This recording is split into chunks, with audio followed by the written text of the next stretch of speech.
Everybody, Russ and the West Ham Network. Hope you're all safe and well. If you're new around here, give it a like, give it a comment, give it a share. Happy Saturday. Hope you're enjoying your weekend already. West Ham can't ruin it till late Sunday afternoon, Sunday evening, really 7 o'clock at London Stadium. I've got a street party just about to kick off soon, so I better get the old DJ decks in for 7 hours. No, 6 hours, something like that. Anyway, hope you enjoy your long weekend for those of us in the UK. Obviously, we'll have all the stuff, all the predicted 11 for the Man United game. That will be going out tomorrow and that type of thing. But someone we spoke about a long time ago, we was talking about potential, and there's been potential new managers. Obviously, Thursday I put out a piece about Lutz Van den Steel, who apparently is the he's not apparently, but he is St. Louis City MLS team sporting director, and apparently we've made an official request to talk to him.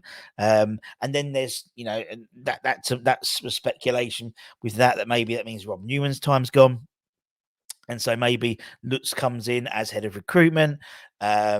He did very well apparently with MLS, although he has been done for match fixing, has played for 25 clubs, and I believe is the only player ever to have played in each of the 6 FIFA confederations. So there we go. And obviously we also spoke about, Moyes leaving in the summer potentially, and Fonseca is someone they've been speaking about. A lot of news, a lot of chatter about Paulo Fonseca. We've spoken about it before. We've been led to believe that they've had several discussions with him through intermediaries, and he's looking to leave Lille after only a season in charge and move to the Premier League finally.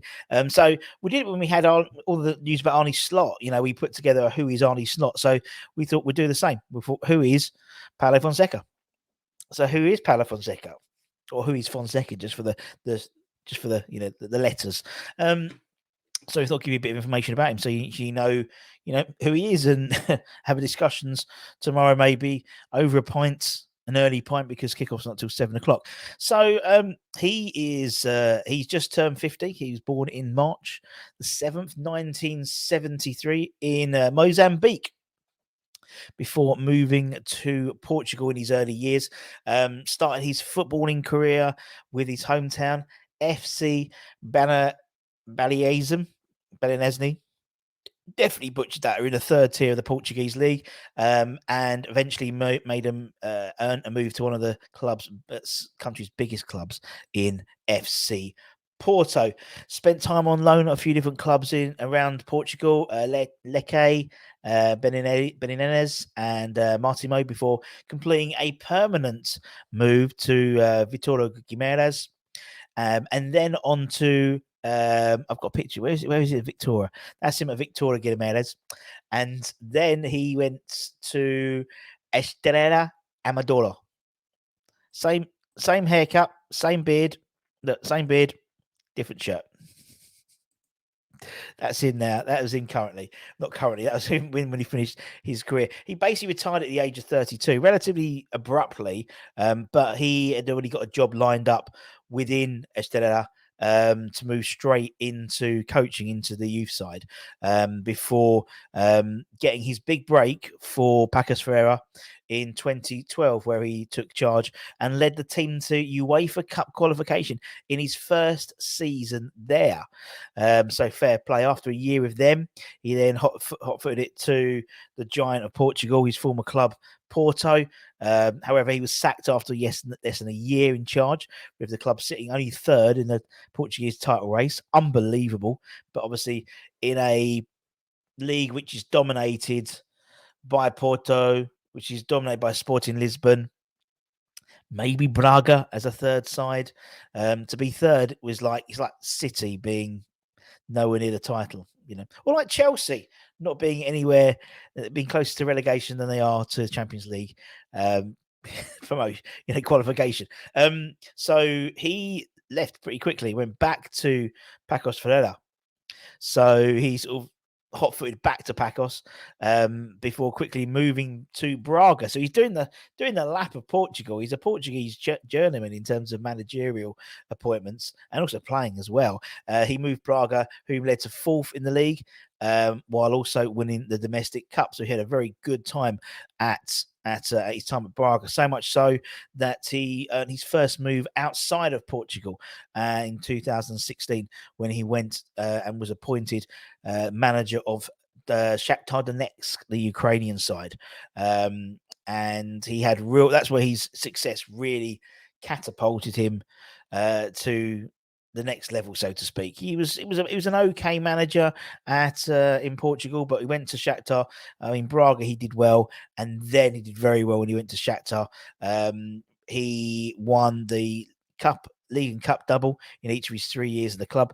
Ukrainian side, I mean, Shakhtar is one of the dominant sides, so you'd imagine that would happen. But to have the double in 3 successive years, 6 trophies in 3 years, is very impressive. He also reached the last 16 of the Champions League as well, after beating Man City 2-1 in the last 32, I think it was.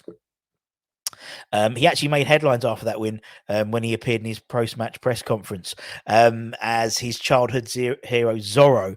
He had promised his players he'd dress up as Zorro if they reached the knockout phase of the Champions League, and Judy did so. And so fair play, he gave him the challenge and they were up for it. And so he, to fair play, ended up having to don a Zorro mask for the subsequent press conference. After his time, he spent 3 seasons at Shakhtar. He then went to Roma, was appointed the head coach there in 2019. When he took over, Roma were a bit of a mess, to be honest. Lots of players were sold, and a number of replacements were brought in. For example, I mean, Alisson left, was sold to Liverpool. What's his name? Neddy Golan was sold as well, and they brought in people like Justin Kluivert and a couple of others, and it was a very aging squad as well. There's a lot of parallels here, to be honest. But during his time in Roma, he earned a 5th and 7th place in Serie A in his 2 seasons there. He also reached the semi-finals of the Europa League, and was then announced his exit in May 2021, so just 2 seasons. It didn't go all smoothly for him, let's be honest, during his time there. In one Coppa Italia defeat to Spiezia, he actually put on 6 subs, and he meant to put on 5 subs. So he's not without fault, let's be honest, in terms of counting how many substitutes he made. Upon leaving Roma, Fonseca was heavily linked with a Spurs job as their top choice for their new sporting director at the time, who we know is not their sporting director. He's not involved in football anymore. According to Fonseca, the move was done, but the plug was pulled at the last minute due to tax issues, apparently. He was also linked with the Newcastle job and the Aston Villa job. Also, in his first, he was also apparently interviewed at West Ham for the job after David Moyes' first spell in charge, where the club actually went instead to Manuel Pellegrini as the option. On June last year, he signed a 2-year contract with the French League 1 club Lille, and he did quite well. He's been quoted, or his team have been quoted as one of the best attacking sides in terms of this current season. Obviously, he signed in July last year. They've been praised for their slick and stylish passing. We'll talk about the formations they play as well in a minute, but he tends to play a 4-2-3-1 anyway, but we can talk about it in a bit more detail in a tick. With current West Ham, not current, but we'll talk about it in a minute. Actually, we'll talk about it in a tick. So yeah, a lot of possession. I think only PSG and Lyon, I think, have got an average possession greater than Lille or something ridiculous like that. So, he does play a very possession-based game. In terms of his tactics, as I said, tends to play a 4-2-3-1 with wingers cutting inside.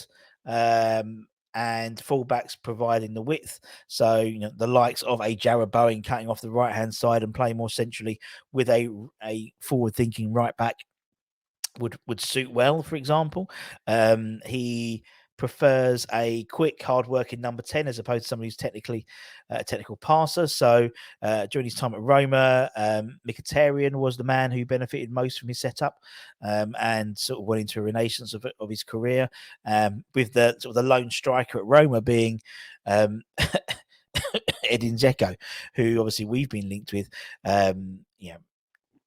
Quite a lot, to be honest. His sides are possession heavy, and patiently wait for gaps. His two midfielders tend to be a mix of technical energy and skill. So, meaning a player like Paqueta, that's Jonathan David, meaning a player like Paqueta would thrive under Fonseca, really. Maybe as a second centre midfielder, or maybe as a number 10. His number 10 tends to play in like the almost, well, to be honest, very similar to how Paqueta is utilised at the moment when he plays as a 10. He's almost like as a third midfielder. So it's almost like a 4-3-2-1 rather than a 4-2-3-1, if that makes sense. That midfielder sort of breaks forward like so. There wouldn't be massive step changes in terms of the formation, but it's just the way they play. That's basically the main takeaway. I mean, as I said, he for Lille, Jonathan David is their lone striker. So very athletic, very quick. The idea being is he's number 10, his striker. Sort of, you get his number 10. So when it was at Roma, you'd have Dzeko and you have Mkhitaryan. Mkhitaryan would be the one sort of bursting forward and then almost beyond the striker to slot home the goals. So sort of a bit like Paqueta's goal against Liverpool, where Antonio was sort of the link-up play. That's sort of how it could work. Maybe even you could even potentially suggest that maybe a Skarmaka would play that 10 role, and Paqueta could play that sort of central midfield role. There's loads of options. There's loads of options there, but it's just the idea is it's quick, it's fast, it's possession based. It's lots of things that we'd love to see. During his time at Roma, for example, he tried something different, and that's what's really good. He's open to trying new things. He actually went to not that one. No, that's not one. That's the wrong one. He actually went to a 3-4-3 formation, because of the squad inadequacies, and they were shipping a lot of goals. Sort of made a difference, but not too much of a difference. But it shows an openness to play different formations, which is something which I know we've often it's been a criticism of David Moyes, is he sticks to his guns too much. So an openness to trying, experimenting new things is good. As I said, his team tends to be very fluid in terms of their movement. It tends to be sort of quite tactically intelligent, which again is something which we have been criticised of not doing. Disciplined out of possession as well, so hard to break down, very hard to break down, which is music to our ears as West Ham fans, to be honest.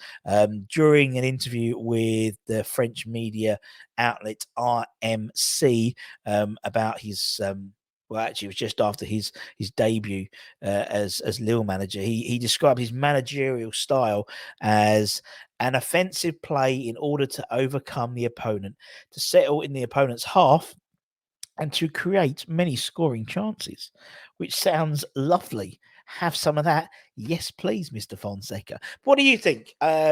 If you follow Liga, I know there's a lot of people who do. What's your perception of Lille this season? They're currently 5th in the Liga, which isn't too shabby, really. And also, he's only been there since July as well. So again, not a massive amount of time to turn things around there. But I mean, they're competing. He's had relative success at champions in European football for clubs that maybe are not expecting decent. So like Shakhtar, for example, get him to the last 16, the knockout stages of the Champions League is a bit of a accolade, to be honest. I mean, you look at the sides around him in Ligue A. I mean, he's only 2 points off Monaco at the moment. He's 3 points in front of Rennes. He's 6 points ahead of Lille. I mean, PSG, Marseille, Lens is like the surprise package of this year. It's the Newcastle United of this year in League. So he's part of that sort of upper echelon of the league are. And as I said, he does have a contract until end of next year, but it is believed that he is looking to potentially move to the Premier League. Lots of clubs available. The likes of Spurs are still back. Could be there. Obviously, West Ham, Crystal Palace. There's going to be lots of clubs looking for new managers as well. So it'll be interesting to see. But yeah. I think where you've got people like, friend of the channel Will Steele, and people like that. Maybe it's a couple of years too early for them, because then there's always Fonseca's been around. He's had relative success during his time at Portugal, but but obviously the success at Shakhtar, which he should have got really, because Shakhtar are one of the major sides in the Ukrainian league, had propelled him into a relative success. Okay, time at Roma. Lille, he's had one season. He's done okay, but I think it's his style of football that really would attract the West Ham fan base, because he has a really forward-thinking possession base, which is something we want at West Ham. It's whether you've got, we can get the right players to fit his style. There will be a transition period over the summer. As I said, with Lutz, I've written it down for Lesky, that's why I keep looking. Lutz, Fan the Steel, potentially maybe coming in as head of recruitment. Who knows? It's going to be interesting to see. But as I said, we've done a show about Arne Slot. I think Arnie's could be just as good. In all honesty, I think they both play the same 4-2-3-1, so it's not going to be a massive step change in terms of positionally where they are, but it's their outlook on football, and so someone like someone like that two in that 4-2-3-1, they have to be ball players. They can't just be blockers. They can't just be lumps. They have to be able to play. And to be honest, if we did keep that, if that did stay, he would be perfect for a Paulo Fonseca side. He would doing less of the donkey work.